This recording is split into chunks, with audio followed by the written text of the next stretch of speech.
Hey everybody, welcome to WWE Boxing Show. We got a special guest.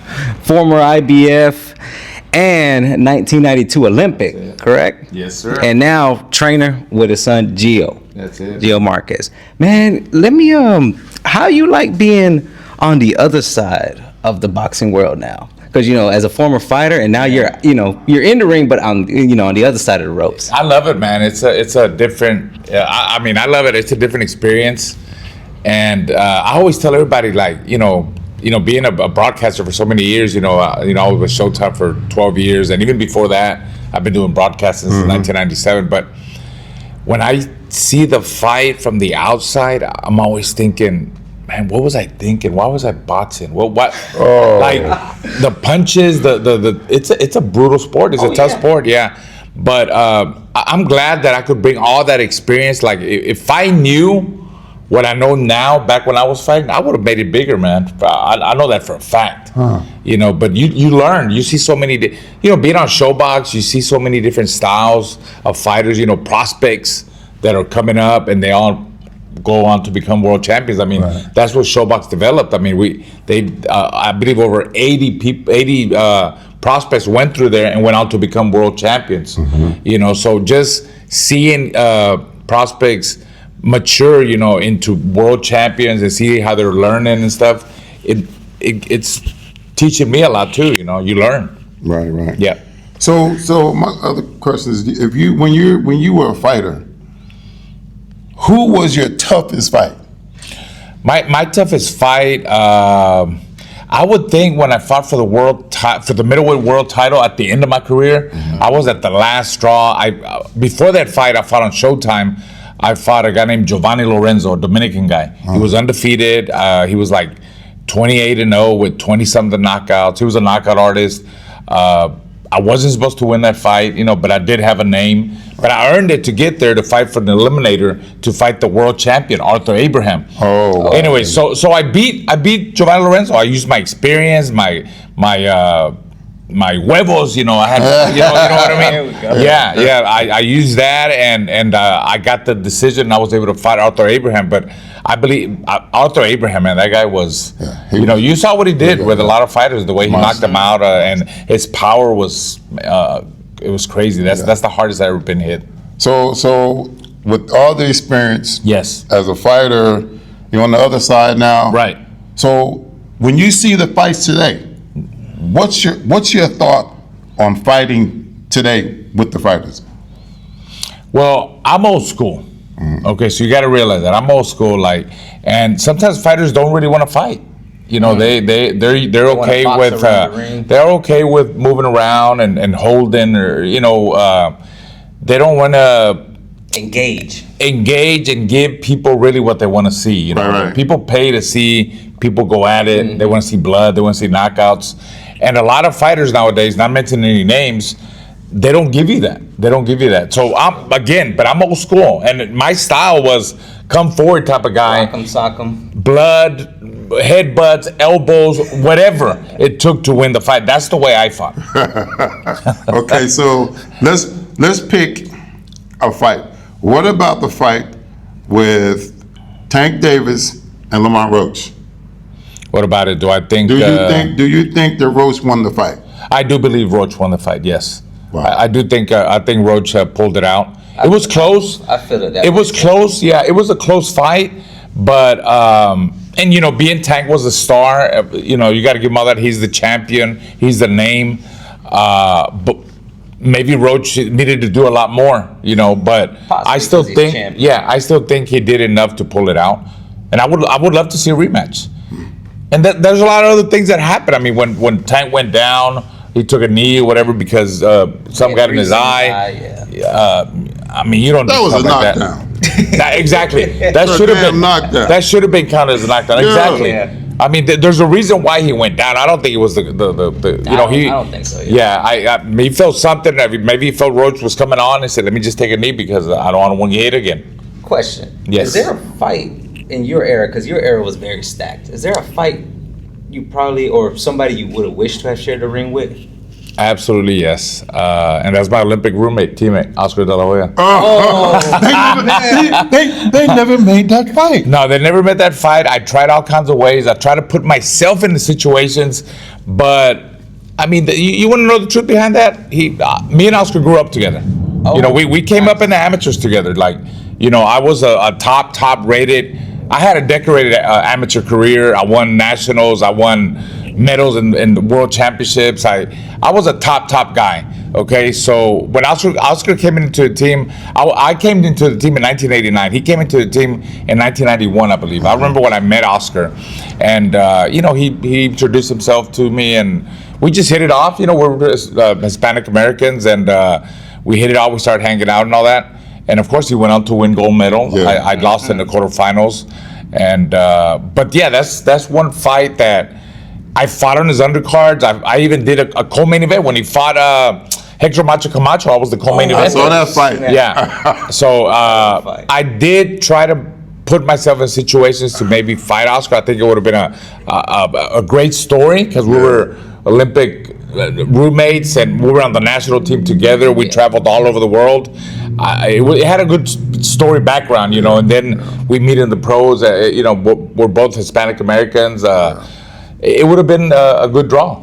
Yeah, true. But it never happened. I do remember them not. Everybody wanted to see Marquez you fight. Yeah, there was talk about it. There was a lot of talk about it, but there's reasons it never happened. There's a lot of reasons. I wasn't sharing a dorm with him. Very focused. Don't tell it. Well, we were young back then. The Olympic Training Center, man. We were we were top amateurs, and you know, we always put it this way. We traveled all over the world. Oh, nice. Italy and Germany and Australia, just competing. So we're young kids, so we had a lot of fun. Yeah. Besides, outside of boxing, if you know what I mean. Yeah. We had a lot of fun. Yeah.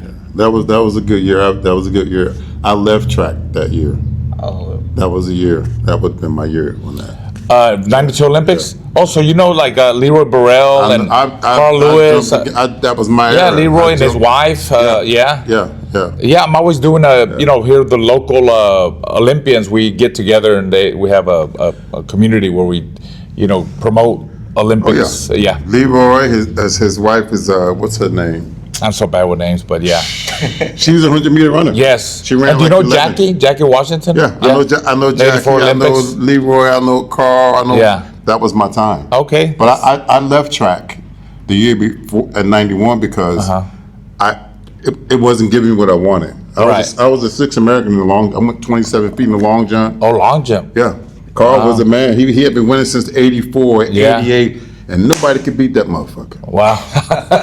It was crazy, boy. He would come in the room. Does he and have suck like out- 10 gold medal, 12, something? He won a lot of He gold won. medals. He won the long jump in 84. Yeah. 88, 92, 96. Oh, yeah. Yeah. So I was in the game that long.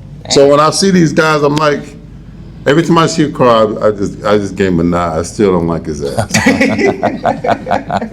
But that was a good year. My Yeah. roommate got a silver medal in the hurdles. Barcelona. Yeah. Who was the roommate? Tony D's. Oh, 20 days. Okay, no. Good looking guy. That's good. Yeah, that was a great year, man. But were you the first world champion in Houston? No, they of course, you know, the late George Foreman. You know, Oh, that's right. George. That's right. George. But you know, we've had Olympians, boxers. I mean, George, myself, Rocky Juarez. Yeah, and was Rocky? No, Rocky was never a world champion. No, no. And I thought he won the world title. No, I don't think he did. What about Juan Diaz? Juan was Yeah. 2 times. Yeah, Juan was. I was Juan's bodyguard. Oh, there you go. That's how I got in the boxing. Okay. Because I was Yeah. like, that's what you do for conditioning?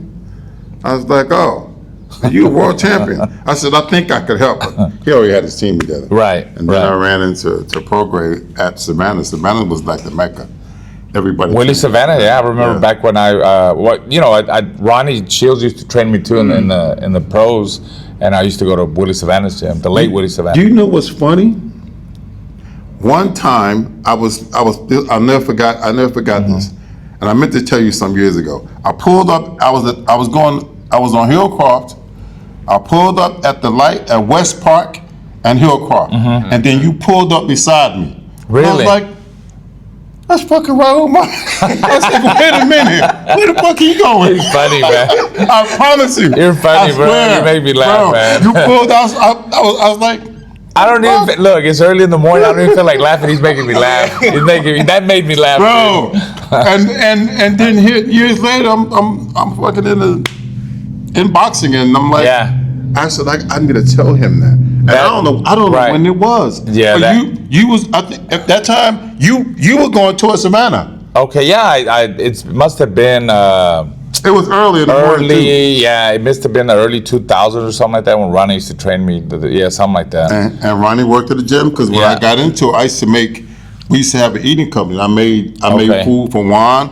I made food for Kermit Cintron. Oh, Kermit Cintron, yeah. All those guys are at Savannah's. Okay. And I would come in, deliver food, and I'd go. Charlo was a young boy at the time. I was about to bring up. I remember the Charlo twins, them being little, the little twins. You know, you couldn't help notice them because they were twins. Yeah. And they would always, the work ethic. They always stuck there. They'd go to tournaments and win or lose, but they came right back and were back at it again. Omar Henry. The late Omar Henry. He was training. Yes, I remember him too. Monster. Man, that's a long time ago, man. That's crazy. Yeah. It is. But that's a good memory. And that's what you. boxing about. The boxing community is such a close, tight knit family. It has taken me all over the world and met so many interesting people, and movie stars, and athletes from basketball, baseball, football, all kinds. Yeah, it's been good, man. It's been good. How it come about you becoming a commentator? Well, in 1996, I believe, one of the guys from Telemundo, I think, broke his foot, right? Oh, snap. And they asked So it was a me. blessing. It was a guy, Rick Sierra, who was a producer back then for Telemundo. He asked me, "Hey, you want to try it out?" I said, "Yeah, why not? I'll try it out." And I did. And being, the aggressive-minded person that I am, even in life, in my style was aggressive. I just kept on and kept asking, "Hey, call me. I'm ready. Looking for little opportunities, little gigs." And so I've been doing this for a long time. And I've been on HBO Latino. I've been on pay-per-view. I've worked with everybody, who's who in boxing. Azteca America, Fox Deportes, NBC Sports, when they had that series with Juan Diaz and Rocky Juarez used to fight, and I used to do it with Bob Papa, NBC. But yeah, wow. I did all that. I've been around, and then most recently I was with Showtime for 12 years doing Showbox, and doing the big shows. I did them in Spanish. Even towards the end, I did some of them in English. With the big Mauro and those guys. So yeah, I've been doing this for a long time. Is there somebody in the commentator world you like to share the space with?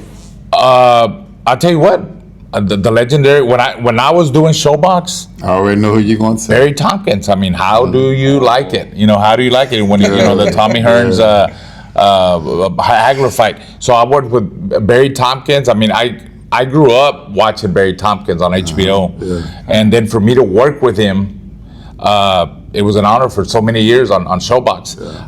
Steve Farhood too. Al Bernstein. Bernstein covered me. Al covered me as an amateur in the Olympics and even before that, the Olympic Festival. And he's done my fights too on Showtime, when I fought on Showtime, and then me working with him, which I work with him now on when I do Big Time Boxing USA, the Salida promotion shows. I work with him. So like I said, I worked with a lot of name commentators, and for me, it's an honor to work with all these people. So when you talking about the Olympic Sports Festival? Oh yeah, you remember that? I competed for the East. Oh yeah, 80. I won the gold in '89, and I was in '91 in LA. I was either north or south, whatever it was. I was east. I went to Oklahoma. I went to Minnesota. Oklahoma. Yeah, I was there in 1989. I was there. That's crazy. That is crazy. The Olympic Festival, and you know who was the commentators? Barry Tompkins and Al Bernstein. Yes. For boxing. You see, everybody's listen. I got credentials to do what I do. Oh yeah, no. People think I'm just a guy that's came into boxing.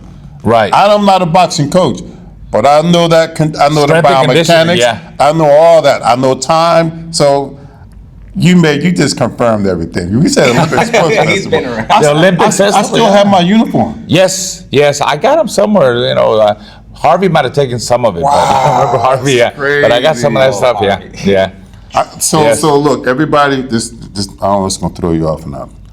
Everybody's making these celebrity fights. Right. We still need Oscar to fight Raul. Hey, why not? I Hey, mean, that would be. We need that fight. It's a story. It's a story. I think it's a good story. I think you can make a lot of money too. Well, I mean, Throw him there with Julio Cesar Chavez and Now, he fought Chavez. Yeah, He he fought Chavez. he fought the dad. Chavez. He Yeah, the fought dad. the Yeah, dad. he did. Yeah. At the end of his career, you know. Yeah, But you know, that's what really made Oscar. When he beat Chavez Senior, that's how Oscar really started, you know, blowing up. yeah. Did the Mexican community like that? I think it was 50-50. It was. You're divided. right. I think it was divided. You know, Oscar has his people. You know, and of course Chavez. I mean, he's a legend. I was man. hurt. Yeah. I was hurt when I was hurt too, man. I was really hurt when he beat Chavez. I was hurt when Buster Douglas beat Mike Tyson. Oh, Oh, that was a big. I yeah. cried. I was like, I can't Big believe I upset. seen this shit Yeah. here. Yeah. Wow, that's crazy, man. yeah. You guys do have a fight coming up May 9th. Yeah, my son's got a fight coming up here 9th. My son Giovanni Marquez, up and coming prospect. He's 12. Legacy continues. Yep, 12-0 with 6 knockouts. He's been training really hard. He was up in camp for 2 weeks. You know, he wanted the experience, just being there, sparring with Devin Haney and that group. He was there for 2 weeks. Then he came back down over here. So we got another 2 more weeks to go here, and he's training really hard. You know, like always. You know, he's a up and coming prospect. It's going to be a great event at the Red Owl. They got other prospects coming up, and you guys been there at the Red Owl. Oh, yeah. It gets really good. It's going to be a packed night that night. Oh, yeah. We got a lot of other fighters on there, and we're excited about that. Giovanni's really excited. He wants to put on a show for his hometown crowd, and he's been training really hard, and you know, he wants to move up in the ranks, man. He's undefeated, right? Yeah, he's undefeated. I mean, he sparred Regis before. He sparred guys like Oshaki, Shakur, you know, Devin Haney. So, you know, he's getting that experience, because I remember when I was in the Luduva camp years ago, when I came out of the Olympics, or even when I was this is going to take you way back. This is when I was an amateur. Even an amateur, as a top amateur, I would be in the Luduva camp, and I'll spar guys like Rocky Lockridge, Johnny Bumpus. I remember you know, Vinny Pazienza. That was crazy. Yeah, You know, I those remember kind of guys. John Molina. Yes. And then as a pro, being in the Duva camp, I mean, sparring Pernell Whitaker, Meldrick Taylor. man, So you could Whitaker. imagine the experience that I gained and the confidence that I got sparring guys like guys, that. yeah. So that was something that I'll never forget. Whitaker. Good Whitaker, Lord. he was my guy, man. I learned a lot from him, and Yeah. we were close because we sparred, and I was in camp with him a lot in Virginia Beach, San Antonio, Houston, all over the Florida, Fort Pierce, Florida. So I was with him a lot. So yeah, I'm excited about my son's career. I'm excited also about me and Lupe Contreras. You guys know Lupe Contreras? Yeah. The ring announcer. We started a podcast. Raul Marquez is Punchy with Lupe Contreras. That's the name of the Punchy? Yeah, Punchy. Yeah. Hey, that's a word that everybody uses in the boxing world. Oh, well, when you see, forget that's something, oh good. man, you're punchy. Yeah. Or you're like, oh man, you're punchy. You got hit too many times. You know what I mean? So yeah, Raul Marquez is Punchy with Lupe Contreras. Make sure you guys check that like out. and subscribe on YouTube. Yeah. Absolutely. And what else can I say? I'm opening up a gym in Kingwood, Okay. Kingwood, Texas. I live in Kingwood. I'm opening up a nice boxing fitness gym that caters to, you know, people that just want to get in shape or do it for, you know, some self-defense. You know, boxing it's a great, come on, it's a great Yeah, workout. it's the Cardio. best. Who does it? I mean, even models do it. Even athletes on off-season, basketball guys. I mean, I got Ed Oliver, who plays for the Buffalo Bills, that comes and works out here with me. Wow. I got a lot of people. Derek Bladelock, you know, those type of guys that come in here. Baseball guys, football guys. They do basketball. They do it for the cardio, man, for the conditioning. Yeah, So the boxing conditioning. yeah. So yeah, thank you for having me on, man. Man, it's we a blessing, appreciate bro. you. Thank you. Thank you, guys. Appreciate it. Yes, we out. We out. We